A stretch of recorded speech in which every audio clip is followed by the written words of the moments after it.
Eu quero, essa noite, estar falando com os irmãos sobre encorajamento e advertência. É o título da palavra e está lá em Romanos, texto básico, Romanos 15, versículo 1 a 4. A palavra do Senhor diz assim: ora, nós que somos fortes devemos suportar as debilidades dos fracos e não agradar-nos a nós mesmos. Portanto, cada um de nós agrade ao próximo no que é bom para a edificação. Porque também Cristo não se agradou a si mesmo, antes, como está escrito, as injúrias dos que o ultrajavam caíram sobre mim. Pois tudo quanto outrora foi escrito, para o nosso ensino foi escrito, a fim de que pela paciência e pela consolação das Escrituras tenhamos esperança. O nosso texto básico, obrigado por vocês terem ficado em pé, estão ligados. O nosso texto básico é 15:4, repetindo mais uma vez, pois tudo quanto outrora foi escrito, para o nosso ensino foi escrito, a fim de que pela paciência e pela consolação das Escrituras tenhamos esperança. Pai, nós queremos te agradecer, ó Deus, mais uma vez, Senhor Deus, por esse culto, Senhor Deus, pelos louvores, pela tua palavra, Senhor Deus, Pai Santo querido, por tudo aquilo que o Senhor vai fazer nessa noite, Senhor Deus, pelo nosso coração, pela disposição da nossa mente, Senhor Deus, pela disposição, Pai Santo querido, do nosso entendimento, e nós queremos levar cativo a obediência de Cristo, nosso coração, os nossos pensamentos e a nossa mente, Senhor Deus, para que entendamos perfeitamente o que o Senhor quer falar conosco nessa noite, nos trazer discernimento, nos trazer revelação, nos trazer cura, Senhor Deus, nos trazer libertação, Senhor Deus, de que nosso coração, Senhor Deus, seja uma terra fértil, Pai, para tudo aquilo que o Senhor quer falar, Senhor Deus, para tudo aquilo que o Senhor quer nos revelar, Senhor Deus, e tudo aquilo que o Senhor quer nos ensinar, Pai. Te louvamos e te agradecemos em nome do Senhor Jesus. Amém e amém.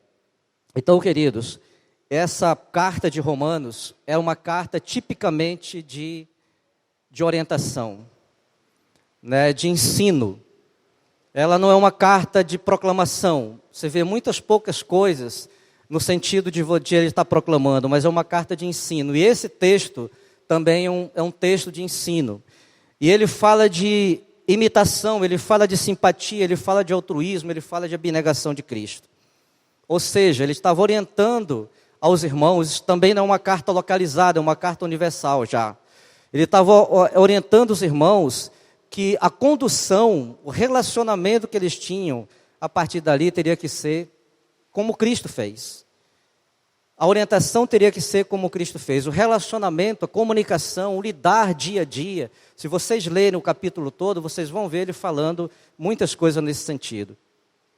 Isso ele estava dizendo para elas: olha, vocês sejam assim. Quero encorajar vocês para que vocês continuem trabalhando desse jeito, para que vocês se portem desse jeito, para que quando vocês saiam também, vocês façam da mesma forma.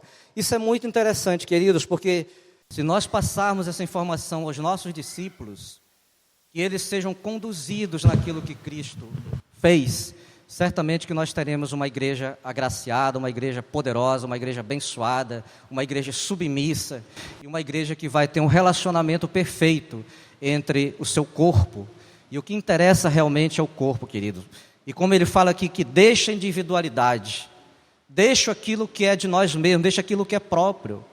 Então eu me nego a mim mesmo, abnegação, em prol do crescimento do outro, em prol da vida do outro, em prol da manifestação do companheirismo da pessoa, para que ela cresça também nesse corpo, no reino, né, para que ela tenha ânimo, para que ela seja ousada, para que ela seja intrépida nisso. Tudo aquilo que eu tenho aprendido, eu tenho que passar e eu tenho que reduzir a mim, me negar, para que essa pessoa realmente venha crescer.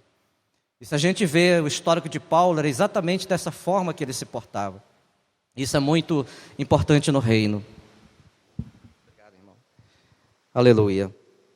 E é interessante, queridos, que quando a gente é jovem, muito jovem, e que a gente começa a pensar também em constituir uma família, escolher uma esposa, ou a menina escolher um marido, normalmente nós levamos tudo o que nós pensamos, primeiramente, às nossas mães.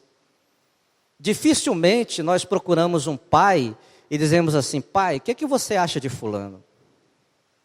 Não é. Tudo que nós precisamos, todas as nossas demandas, normalmente nós levamos às mães. Mãe, fala para o pai que eu preciso de tal coisa. Mãe, fala para o pai que eu quero namorar fulano. Mãe, fala para o pai que eu quero casar com fulana. Normalmente, a gente leva isso para a mãe, né? E muitas vezes, a mãe, quando a menina leva isso para a mãe, ela fala assim, ó, será que é a pessoa certa mesmo? Você já pensou direitinho? Né? Na nossa terra, tem um ditado lá que as mães, é um linguajar deles, as mães começam a falar assim, olha menina, beleza, não põe a mesa. Norte costuma falar assim, beleza, não põe a mesa. Olha, corpo sarado, não vai colocar roupa no seu guarda-roupa. Então assim, não olha para a aparência, não olha muito para isso, porque às vezes a gente confunde, as meninas confundem. Né, e ver um cara bonitão, saradão, não que beleza não seja legal, é sim, mas você pode juntar as duas coisas. Alguém que vai te dar beleza e alguém que também vai ser um provedor. Alguém que vai ser um sacerdote para você. Alguém que vai realmente te apresentar diante de Deus. E as mães têm essa sabedoria. Às vezes a gente não considera, nós passamos batido. Né? Outra coisa, chama o menino também, quando o menino, mãe, quero casar e tal... Ela fala, filho, será que é a pessoa certa para você? Você já pensou? E muitas vezes, assim, a pessoa casa, ela toma essa decisão, e quando ela quer casar, ela casa mesmo. Né? Foi assim com a minha filha que está aqui, 17 anos, um dia chegou para nós e falou assim, pai, mãe, vou casar. Quem é o namorado? Vocês vão conhecer. E a gente não conhecia quem era o namorado, nem o pretendente. Se na época eu conhecesse o Henrique, conhecesse o Marcinho, o Marcelo, ia mandar dar uma coça nele, mas não conhecia. Mas foi o meu desejo. Né? Então assim, vou casar. Se por acaso vocês não concordarem, eu vou casar do mesmo jeito. E casou. Então assim, mas leva isso para a mãe primeiramente. E você tem uma consideração, filha, será que é a pessoa certa? Filho, será que é a pessoa certa? Você já pensou direito? Esse é o sentimento de pai, sentimento de mãe. E às vezes o pai também, tem menina que é mais chegada ao pai. Pai, qual é a sua orientação? O que o senhor pensa a respeito disso? Né? E a gente está aí para isso. Uma outra coisa interessante também é que Deus, Ele trata a gente da mesma forma.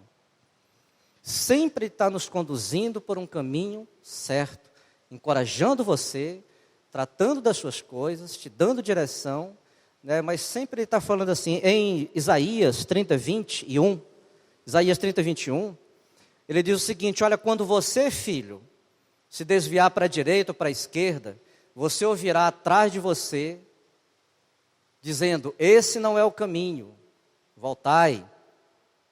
Deus nunca deixa você enganado, querido. Assim como pai e mãe, não deixa você enganado. Principalmente coração de mãe. Coração de mãe fala muito alto. Coração de mulher, em geral, fala muito alto. As pessoas costumam falar, quando o marido sai de casa, ela fala assim, leva guarda-chuva. Não, o sol, está fazendo calor. Aí você volta molhado. Porque ela tem percepção melhor que a gente. Não é assim, Adonai? Quantas vezes a Rafaela não já falou assim? Leva guarda-chuva, leva uma capa, te protege. Né? E outro texto também, Amós 3,7, a palavra fala assim que filho, nada vai acontecer com você antes que eu fale para um servo meu, um profeta. Mesmo quando a gente vai fazer alguma coisa por nossa conta, Deus, Ele já falou com alguém. Ele já ministrou isso para alguém. Ele já disse isso para alguém. Você já recebeu uma palavra. Você já viu um panfleto na rua. Você já passou em algum lugar e estava falando aquilo que Deus está querendo falar para você. Toma cuidado, filho.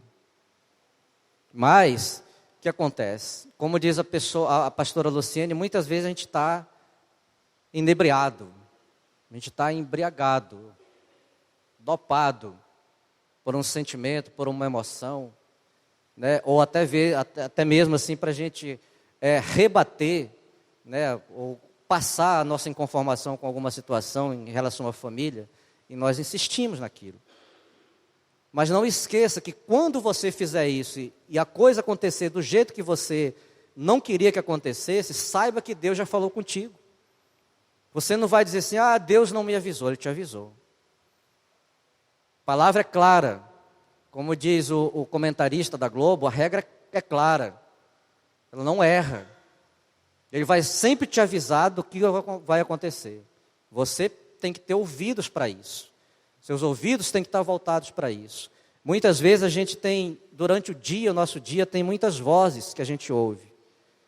Mas é através da unidade, através do companheirismo, através da comunhão com Deus, com o Espírito Santo, com Cristo, através da leitura da sua palavra, através da oração, através da sua devocional, que você vai diferenciar se essa voz é de Deus ou não. Se aquilo que você está ouvindo realmente procede ou não. Isso é muito interessante. Então, assim, da mesma forma que Deus te anima, como, por exemplo, não temas, eu sou contigo, não te desamparo, não te deixo. Você é menina dos meus olhos, você é especial, você é meu, eu te remi. Vai, cresça, conquiste, faça isso. Quando o Senhor te encoraja dessa forma, também Ele tem advertências para você. É interessante que a palavra você tem só duas situações. Por exemplo, morte e vida, céu e inferno, bênção e maldição, encorajamento e advertência. Não tem outro escape. Macho e fêmea, não tem outro escape. Não tem um plano C para você ter um escape. Não acertei naquele, então vou buscar o outro. Não tem. Só duas coisas. Deus, diabo e por aí afora. Mas em relação à questão da advertência, eu quero falar para vocês em 3 situações. Existem várias. A palavra de Deus está repleta de encorajamento e advertência. Se você pegar, você vai ver assim, do início ao fim, ela te encorajando e te advertindo. Ela te estimula a você ir, mas também ela te adverte. Tem cuidado, não pode ser desse jeito. Você tem que ser mais comedido. Você tem que pensar primeiro. Alguma coisa nesse sentido. Gênesis 2, 16, 17 fala que Deus colocou no jardim do Éden a árvore da vida e não colocou nenhuma restrição para Adão e Eva. Primeira advertência, não sejamos independentes. Mas Ele também colocou no jardim a árvore do conhecimento do bem e do mal e disse, não comam desse fruto. Mais uma vez entra a nossa condição de menino. O pai fala assim, olha, não vai. Ele vai. Menino, não toca nessa tomada. Ele toca, só para ver o que vai acontecer. Ele quer levar um choquinho, para ver se o negócio machuca mesmo. Não vai para tal lugar, não te ajunta com determinados grupos. Ele faz o contrário, ele vai. Não coma desse fruto, eles comeram. E não era sexualidade, porque Deus já havia prometido para eles que eles se multiplicassem, dominassem a terra. Então, não tem essa questão de que pecaram porque tiveram relação sexual, não é. Também a questão não era uma maçã que ele comeu, mas era, sabe o que, queridos? Independência. Independência é uma das coisas terríveis, que provoca a ira de Deus, que faz com que Deus realmente fique muito chateado conosco, irado, e que venha isso para nós também, um retorno de Deus para a gente. Uma outra situação, 1 Coríntios 10, eu quero que você leia comigo, que é assim, mais o ponto da nossa mensagem. 1 Coríntios 10, a partir do versículo 6. A palavra fala também que nós não devemos cobiçar as coisas más, como Israel cobiçou. Diz assim a palavra do Senhor, ora, estas coisas se tornaram exemplos para nós, a fim de que não cobicemos as coisas más como eles cobiçaram. Não vos façais, pois, idólatras, como alguns deles, porquanto está escrito, o povo assentou-se para comer e beber, e levantou-se para divertir-se. E não pratiquemos imoralidade, como alguns deles o fizeram, e caíram num só dia 23.000. Não ponhamos o Senhor à prova, como alguns deles já fizeram e pereceram pelas mordeduras das serpentes. Nem murmureis, como alguns deles murmuraram e foram destruídos pelo exterminador. Essas coisas foram escritas para advertência nossa. Eles se reportam um fato ocorrido no Êxodo, em Números. Você depois pode ler isso aí, para que realmente eles não fizessem a mesma coisa. Tem cuidado. Filho, tem cuidado. Filho, não ande por esse caminho. Filho, não vá ali simplesmente para você ver. Sabe que tem muitas pessoas que elas não querem ver por curiosidade. Vão lá no tarô, vão lá na cartomancia, vão não sei aonde, vão lá no espiritismo, vão ver como é que é o negócio lá dos passes. Eu vou ver por curiosidade. Eu vou ver que é para combater. Não faça isso, querido. Você não precisa disso. Teu Deus é muito maior que isso. Você não precisa caminhar por esse caminho. Você não precisa atrair para você a ira de Deus. Para com isso. Essa coisa de curiosidade, essa coisa para pessoa ímpia. Não é para um povo que caminha com Deus. Não interessa quanto tempo você caminha com Deus. Se você entrou ontem, não é para você. Se você já tem 50 anos que está na igreja, também não é para você. Marcos Lucado, livro 3,16. 3,16, está numa Bíblia que a igreja tem vendido aqui. Se você ainda não leu o livro, te recomendo, é muito bom. Ele fala uma coisa muito interessante. Se você não sabe nada de Bíblia, vá para João 3,16. Porém, se você conhece tudo de Bíblia, volte para João 3,16. Ali realmente está o âmago do Evangelho. Então, queridos, nós precisamos crer naquilo que Deus fala. Nós precisamos buscar aquilo que Deus nos orienta. Parar com essas coisas paralelas. Parar com essas coisas periféricas. Não nos interessa isso. Vamos ficar fora disso. E a palavra, quando diz que eles idolatraram, fala do bezerro de ouro. Esse povo conduziu o Israel realmente à apostasia, ao erro, através dessa idolatria. E junto com essa idolatria, o texto diz que veio a bebida, eles começaram a se embriagar. Começaram a se embriagar. Junto com a embriaguez, veio a dança. Eles começaram a fazer círculo, que nem índio, buscando chuva. Começaram a fazer círculo ao redor do bezerro. Dançar. E junto com essa dança veio prostituição. Curiosidade. Só para testar. Só para contrariar. Não faça isso. Para com isso. A prostituição primeiramente começou entre os casais. Marido e mulher.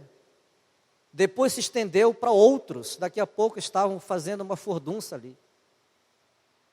E Deus fala assim: olha, Moisés, desce. Porque o povo que você tirou do Egito se perverteu. Junto com a prostituição, vem também a incredulidade. Eles começaram a colocar em xeque Deus e a colocar em xeque Moisés. Começaram a semear dúvida, começaram a minar os irmãos do arraial de Israel sobre aquilo que Deus havia feito. Será que Ele nos tirou de lá para a gente morrer aqui? Será que não havia sepulcro? Será que Ele, não podendo nos conduzir, nos mata nesse lugar? Junto com a incredulidade vem também a murmuração. E aí vem a sedição. E aí vem a motinação. E aí toda sorte realmente de rebelião surge no nosso coração. Deus não está fazendo certo. Porque Ele matou aquelas pessoas. Porque Ele abriu um buraco e aquelas pessoas caíram e famílias caíram. Porque não sei quem, Abirão e Datã foram consumidos. Ele não está certo. Moisés está errado. E eles começam a murmurar. Isso parte de uma curiosidade.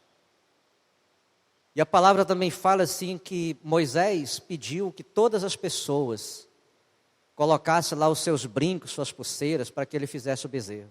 Moisés não, desculpa, Arão. Todas as pessoas colocassem os seus brincos, suas pulseiras para fazer o bezerro. E todos eles, homens, mulheres, jovens, foram ali, colocaram e ele fez, né, aquele bezerro. Toma cuidado com isso. A gente muitas vezes ouve que a multidão tem razão. A multidão é a voz de Deus. Está errado. Multidão nem sempre tem razão, queridos. Toma cuidado com isso. Ah, o povo está todo falando assim, então tem razão. Com certeza foi o que eles pensaram também. Outra coisa interessante, não sejamos impuros ou profanos como Esaú. Hebreus 12, 16, 17. Abra comigo também. Hebreus 12, 16, 17 diz o seguinte: segui a paz com todos e a santificação sem a qual ninguém verá o Senhor. Atentando diligentemente para que ninguém seja faltoso, separando-se da graça de Deus. Nem haja alguma raiz de amargura que brotando vos perturbe, e por meio dela muitos sejam contaminados. Nem haja alguém impuro, nem haja algum impuro ou profano como foi Esaú, o qual por um repasto vendeu o seu direito de primogenitura. Pois sabeis também que posteriormente, querendo herdar a bênção, foi rejeitado, pois não achou lugar de arrependimento, embora com lágrimas o tivesse buscado. E você pode perguntar, o que tem a ver um prato de sopa com uma pessoa que é considerada impura e profana? Aparentemente nada. Mas quando você olha do ponto de vista de promessa de Deus, de pacto de Deus, de aliança de Deus, e estava prometido para ele, né, por ser um primogênito, por ser o filho primeiro, a gente vai ver realmente assim que há aquilo que a palavra fala, que ele não olha para o exterior, ele não vê o exterior, mas ele olha para o coração. É no coração dele que estava a impureza e a profanação. E essa questão, essa atitude de Esaú, ela diz respeito a uma pessoa irreverente, inconsequente, uma pessoa inclinada à mentira, prostituição, idolatria, feitiçaria, ciúmes, discórdias, invejas, dissensões e independência de Deus. Primeiro, Adão e Eva, independência de Deus. Segundo, aquele Israel que se rebelou contra Deus, independência de Deus. Por isso a palavra diz, olha, não sejais assim participantes. Está escrito para advertência nossa. Vamos ter cuidado. Se a gente leu isso em algum lugar, e de repente nós estamos pensando em alguma coisa diferente, volta para ali, reflete. Lê 1, 2, 3, 10, 20, 100. Reflete. Lá nos Salmos e alguns outros livros, especialmente a Bíblia corrigida, tem uma expressão selá no final de alguns versículos. Significa que você tem que parar. Você leu alguma coisa, então você dá uma parada no final. Reflete sobre aquilo. Avalie aquilo. Vê o que aquilo representa para você. Vê o que Deus está falando com você. Se você tem que realmente mudar conceitos, mudar a direção, se você tem que mudar caminho. Muitas vezes a gente lê, passa batido. Volta. Essas coisas foram escritas para advertência nossa, para que a gente não venha cometer as mesmas coisas. Outra coisa interessante, Deuteronômio 29, 18, quando ele fala ainda de impuro e profano.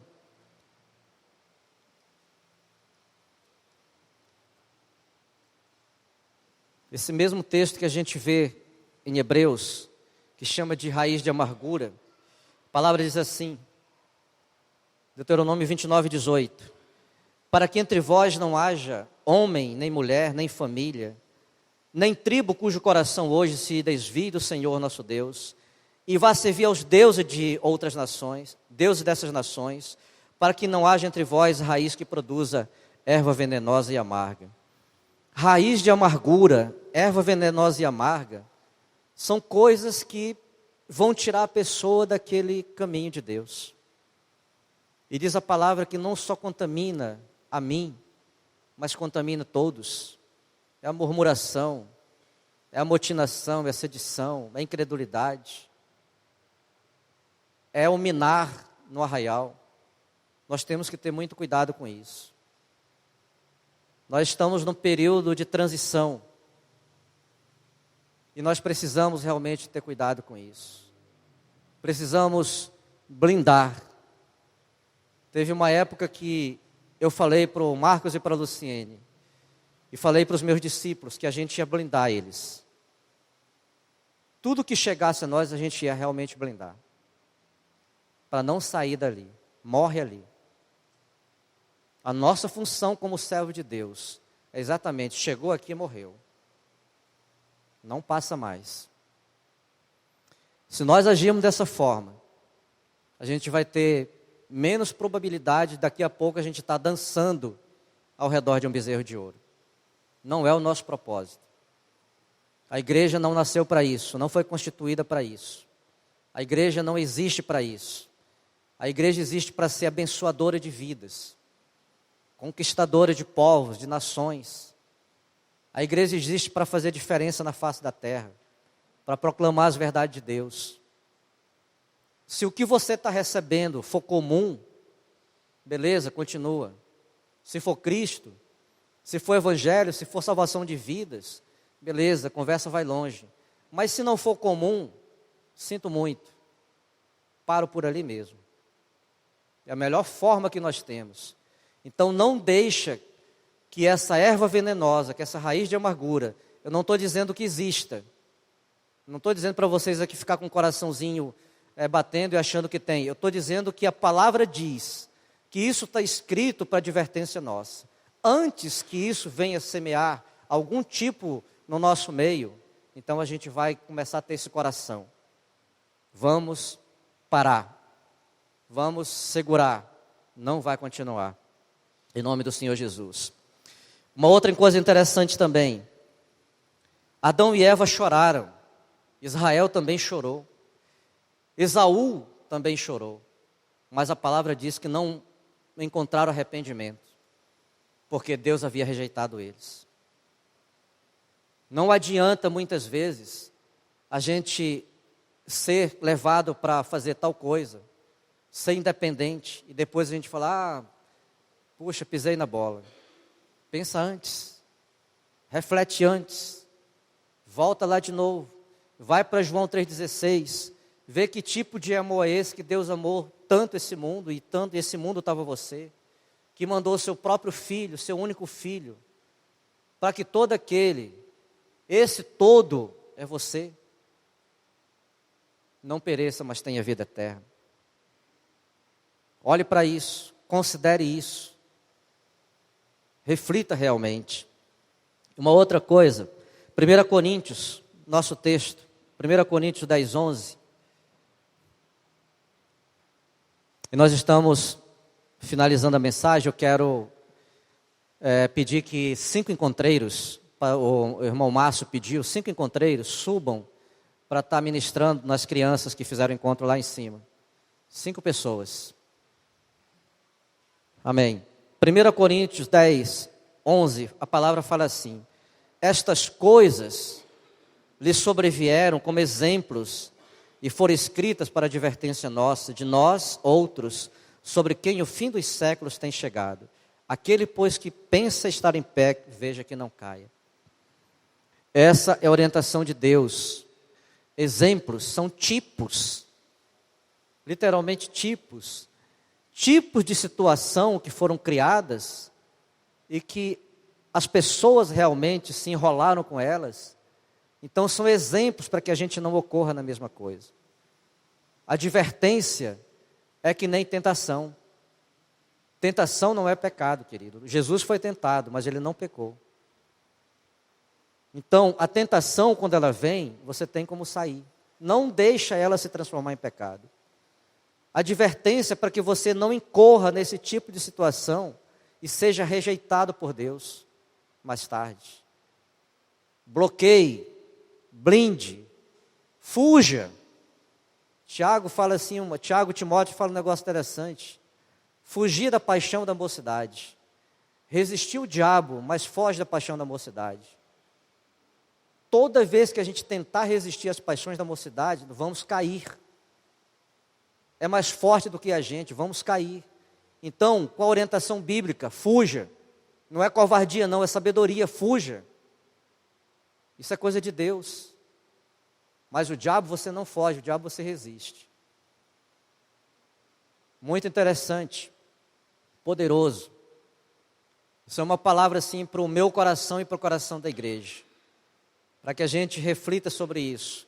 Para que a gente não incorra no mesmo caminho. Para que a gente não se ache, mais uma vez, o Senhor falando com a gente. Olha, não anda por esse caminho. Não vai pela direita, não vai pela esquerda. Eu te dei uma reta para você seguir. Eu te mandei profetas, eu te mandei servos que te alertaram. Ouça, tenha tempo para ouvir. E assim a gente com certeza vai ter muito mais vitória, muito mais êxito naquilo que nós fazemos, se a gente pensar naquilo que Deus fala, se a gente realmente acatar aquilo que Deus tem nos falado. Israel, Deus falou para eles muitas vezes. Mandou profetas de madrugada, durante o dia.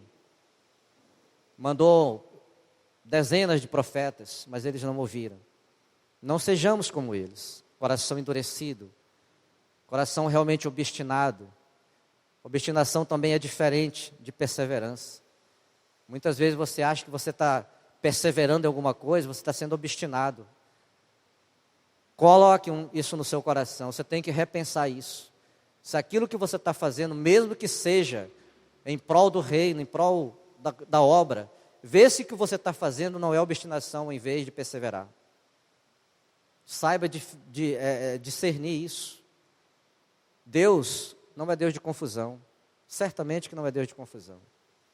Amém, queridos?